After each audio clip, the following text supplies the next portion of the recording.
So welcome back guys, this is Madhav PVL and today we are going to discuss about some of the design concepts in this operating system of Unix. So first of all, we need to just know some of the basic general terms before getting into this complete Unix operating system. So the first thing, the operating system.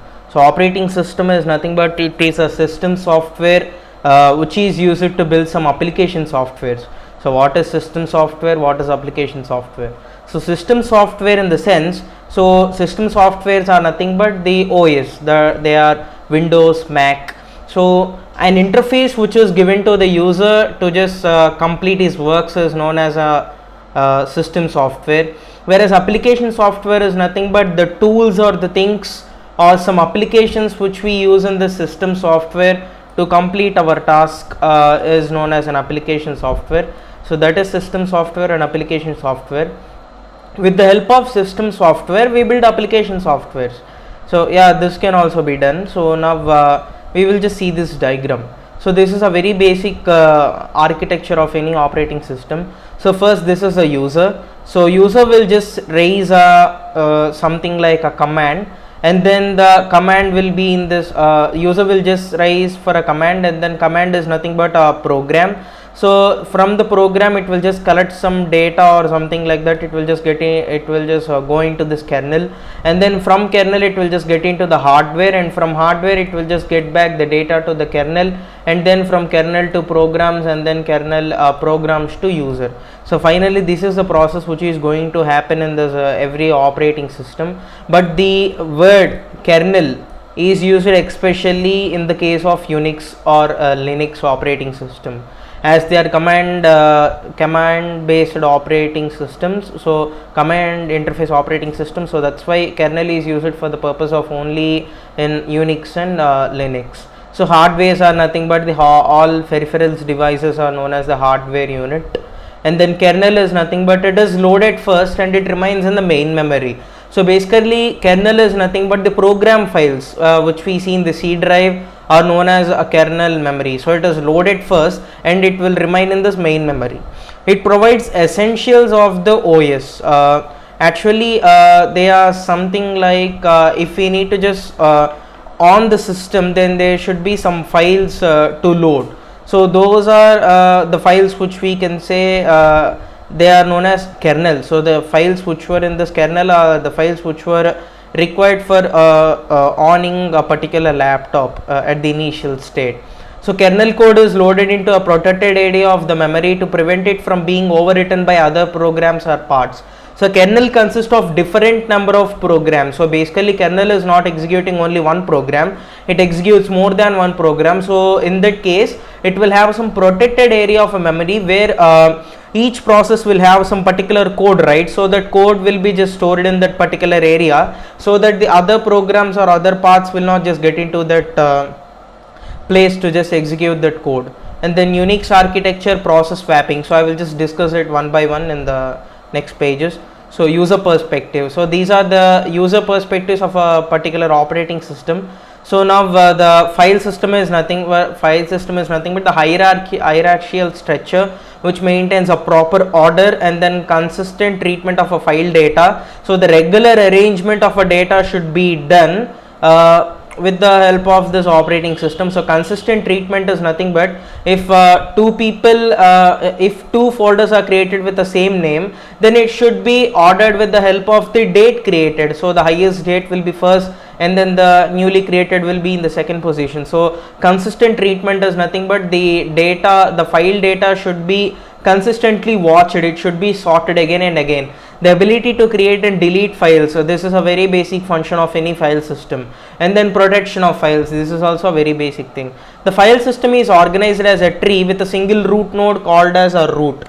So basically root is nothing but it is just for the purpose of representing some files or folders. So the files can be represented with the help of a root. So in a particular operating system there will be more number of files, whereas if we just come into this Unix operating system, those all files will be represented with the help of this slash mark. And then operating system services, controlling the execution of a processes by allowing their creation, termination or suspension.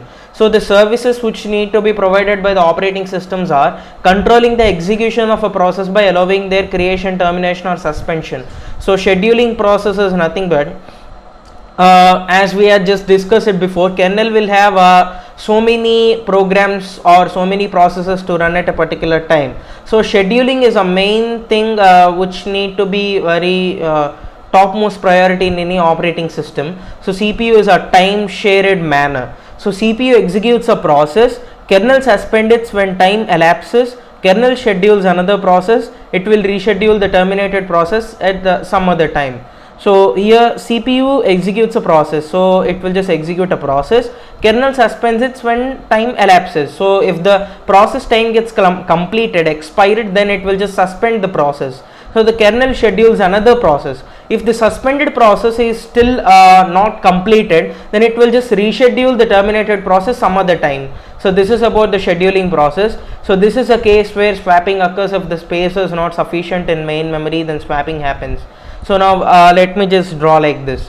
So here if we just consider this box as a main memory, so main memory will have two blocks, that is, let us just consider at initial state it is containing process 1 and process 2, because every process should be brought to this main memory and get executed, and then it need to be just swapped with the another one. So let us just see. So the process 1 and process 2 will be in this basic initial state of a main memory. So once of the process 1 gets completed, so process 3 will be swapped into this position. So now let us just swap the process 3. Again the same boxes, process 3, and then this is process 2. So once of the process 2 has been completed, then process 4 will be swapped to this. So swapping occurs, swapping.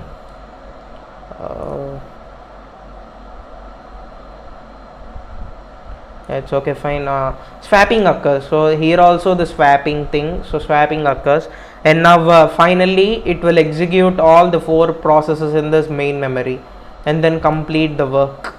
So every process should be executed in this main memory to complete the work. So this is the main thing of swapping process. So swapping plays a major role in this Unix operating system. And then about hardware. So hardware is nothing but the execution of a process is divided into 2 levels, that is user level and another one is a kernel level. So what is user level and what is kernel level? So if we just consider this printf statement, so if we just consider this printf statement, basically in a C program we will just pass something like this, and again we will just put some semicolon and we will just leave it, will just print the output as the H. But this is not the case. So here initially in this internally the Unix will do some other process like the buffer data or the data values or whatever it may be. It will have some constraints to be given to that particular system to just execute that. So that is the reason here we are just discussing about that thing. So printf statement is only for the purpose of the user, whereas write command is for the purpose of the kernel. So the user need not provide all those buffer cache levels or whatever it may be. They need not provide all such information. All such info will be provided by internally with the kernel itself. So when a process executes a system call, its execution mode changes from user mode to kernel mode. So the user will just give some command, then it will just get into the kernel mode and it will just execute the command and it will just give back the output to this user level. So processes in user mode can access own instructions and data. So process in the user mode can access the own instructions and data. So this is nothing but the user mode. User mode will just do one thing. 1 second, I will just tell you. So the user mode is nothing but own instructions, the instructions which were given by the user and the data which is given by the user. So these are the two things which can be accessed by this user mode, whereas some of the instructions may cause error in the user interface. So user may sometimes give some errors. So that also may be one of the important point in the case of this hardware. So here we can just see if we just try to understand this particular diagram, then we can just get some clarity. So kernel will just get give some command, and then user will give some input, and again he will just choose something like an option, and then kernel will work on that process, and then it will just give some data or whatever it may be. So this is a four instances, or we can just say 4 steps of kernel and user transitions. So transfer in between them, work transfer in between them. Interrupts and exceptions. So interrupts and exceptions are not same. So interrupts are nothing but which is passed for the purpose of executing some emergency tasks or important tasks which were prioritized first, whereas exemptions are nothing but the things which are unnatural. So the things which are unnatural are called as the exceptions. So Unix systems allows devices such as IO peripherals to interrupt the CPU. So Unix system allows devices such as IO peripherals to interrupt the CPU. On receiving of an interrupt, step 1, kernel saves its current context frozen mode. So here if the system passes an interrupt to this Unix, then the kernel saves its current process or current context in a frozen mode, and then step 2 determines the cause of the interrupt, services the interrupt. So why the interrupt is caused and what is the cause of the interrupt, and it will just give some services to the interrupt. And then step 3, it restores its interrupted content and works on it. So the things which were in this frozen state will be bring back to the normal state in the step 3, and it will just work on it. An exception condition is something unexpected which is not similar to the interrupts. So exception condition is nothing but the things which is unnatural, events that are external to a process. So if we just consider one person going to a shop and buying something and returning back to home, this is natural. If the person is on the road and if some vehicle hits him and if we just get into the hospital, this is unnatural. So this is an exception. So it happens in the middle of an execution, middle of a particular process, exception occurs.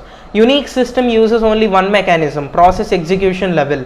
So this execution level will just determine this exception conditions. So we'll just see what is this process execution level. So process execution levels are machine errors, clock, disk, network devices, terminals, software interrupts. So basically if the machine errors occurs, then it will just give them high priority. And then clock errors are nothing but the CPU scheduling timings. If they show any errors, then it will just give the high priority. And then disk errors will give the high priority, and the network devices, terminals, and then software interrupts.